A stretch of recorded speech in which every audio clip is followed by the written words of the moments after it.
नमस्कार मित्रांनो, स्वागत आहे सर्वांचं ॲग्रिकल्चर इंडिया ब्लॉग ह्या यूट्यूब चॅनलमध्ये. तर पहा मित्रांनो, आज आपण या व्हिडिओच्या माध्यमातून पाहणार आहोत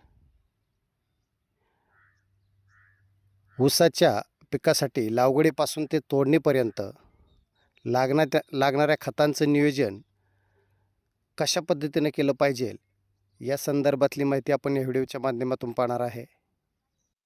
त्यासाठी मित्रांनो, आपणाला हा व्हिडिओ शेवटपर्यंत पाहायचा आहे, जेणेकरून खूप छान सुंदर माहिती आपणाला ह्या व्हिडिओच्या माध्यमातून मिळेल. दुसरी गोष्ट, आपण जर माझ्या चॅनलवरती नवीन असेल तर मित्रांनो, ॲग्रिकल्चर इंडिया ब्लॉग ह्या यूट्यूब चॅनलला सबस्क्राईब करा, म्हणजे खूप छान सुंदर माहितीचे व्हिडिओ आपणाला पाहायला मिळतील.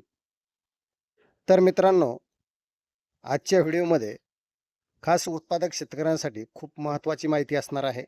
ऊस लागवडीपासून ते तोडणीपर्यंत नेमके कोणते खत कधी द्यावे, आज आपण याच विषयावर शास्त्रीय माहिती पाहणार आहोत. तर मित्रांनो, ऊसाचे पीक म्हणजे एक मोठी गुंतवणूक असते आणि त्याच्यामध्ये खताचे योग्य नियोजन केले तरच आपल्याला अपेक्षित ऊसाची जाडी, उंची आणि वजनाचा उतारा मिळतो. आपण हे नियोजन जर व्यवस्थित पद्धतीने केलं तर आपल्याला नक्कीच ऊसामध्ये चांगल्या प्रकारचं उत्पादन मिळू शकतं. तर मित्रांनो, साधारणपणे आपण लागवडीपासून सुरुवात करूया. आपण साधारणपणे ऊसाची लागवड आपल्या जमिनीच्या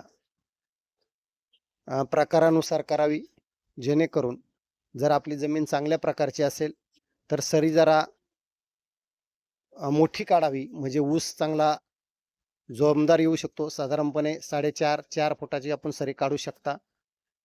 तर अलीकडं मित्रांनो, सरीमध्ये लागवड करताना काही मंडळी 8 फुटाची सरी काढतात, 6 फुटाची सरी काढतात, 4 फुटाची काढतात, 5 फुटाची काढतात.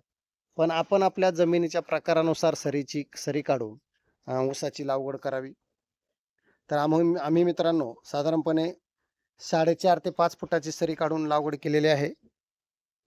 तर मित्रांनो, आता आपण ऊस लागवड केल्याच्या नंतर सुरुवातीचा काळ म्हणजे ऊस 1 ते 2 महिन्याचा असताना त्यासाठी ऊसाला चांगले फुटवे येण्यासाठी खूप अ, खताची गरज असते. म्हणजे चांगले फुटवे येण्यासाठी खत देण्याची खूप गरज असते. तर त्यासाठी मित्रांनो, आपण काय करायचं आहे, कोणतं खत द्यायचं ते पाहूया. 1 ते 2 महिन्यामध्ये मित्रांनो, फुटवे जास्त येण्यासाठी 19-19 हे खत साधारणपणे एकरासाठी, लक्षपूर्वक ऐका, परत नंतर काही मंडळी कमेंटमध्ये विचारतात की एकरसाठी किती प्रमाण द्यायचं आहे. तर पहा मित्रांनो, एकरसाठी साधारणपणे 5 ते 6 किलो आपल्याला प्रति एकर या प्रमाणात हे खत पाण्यातून सोडायचं आहे. 19-19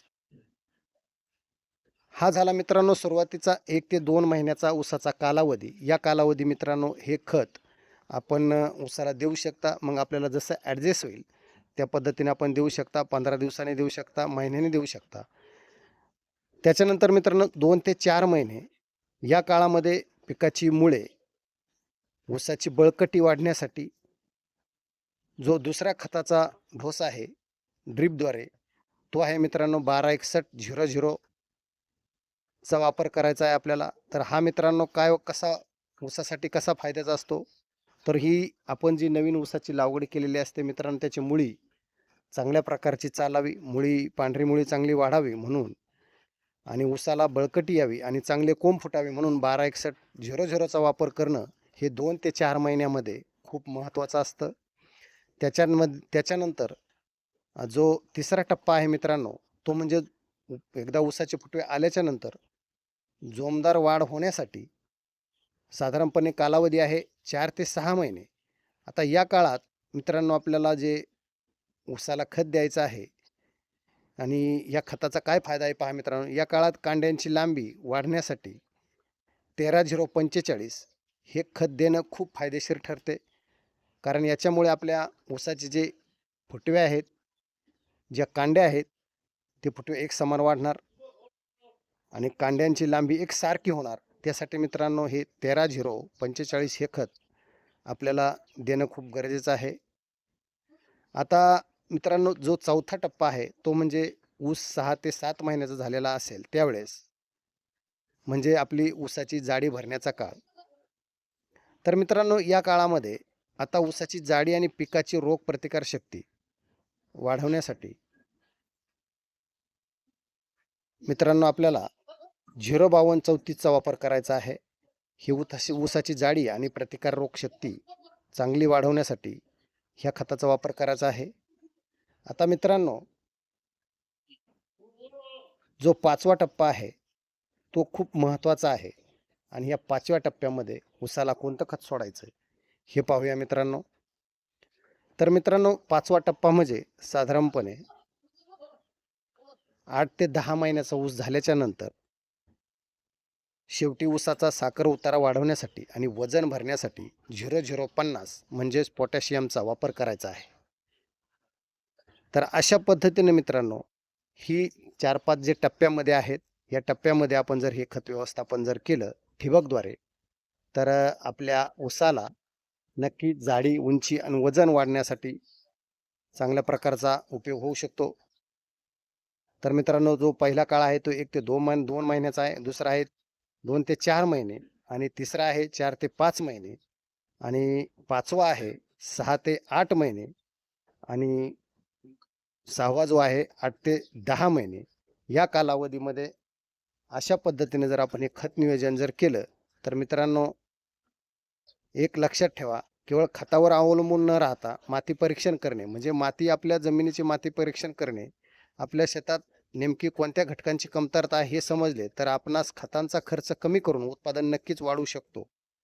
याशिवाय मग फेरस, झिंक आणि मॅग्नेशियम सल्फेट यासारखी सूक्ष्म अन्नद्रव्यांची वेळोवेळी देणे खूप गरजेचं आहे. हे सुद्धा आपल्याला वेळोवेळी द्यायचं आहे. तर मित्रांनो, ऊसाचे पिकाचे योग्य व्यवस्थापन केल्यास नक्कीच आपल्याला भरघोस नफा मिळू शकतो. तर मित्रांनो, अशी खूप छान सुंदर माहिती मी तुम्हाला ह्या व्हिडिओच्या माध्यमातून देण्याचा प्रयत्न केलेला आहे. तर तुम्हाला हा व्हिडिओ कसा वाटला मित्रांनो, ते नक्की कमेंटमध्ये सांगा. जर तुमच्या काही शंका असतील तर कमेंटमध्ये करा आणि असेच नवीन नवीन शेतीविषयक माहितीसाठी आपल्या ॲग्रिकल्चर इंडिया ब्लॉग ह्या यूट्यूब चॅनलला सबस्क्राईब करायला विसरू नका. आणि मित्रांनो, हा व्हिडिओ आपल्या इतर शेतकरी बांधवांना सुद्धा शेअर करा, जेणेकरून त्यांना सुद्धा ह्या व्हिडिओच्या माध्यमातून खूप छान सुंदर माहिती मिळेल. तर मित्रांनो, नक्की एक कमेंट करून सांगा व्हिडिओ कसा वाटला. तर असंच भेटूया मित्रांनो पुढच्या एका नवीन व्हिडिओमध्ये. तर मित्रांनो, तुम्ही माझा व्हिडिओ शेवटपर्यंत पाहिल्याबद्दल खूप खूप धन्यवाद. जय जवान, जय किसान, जय भारत.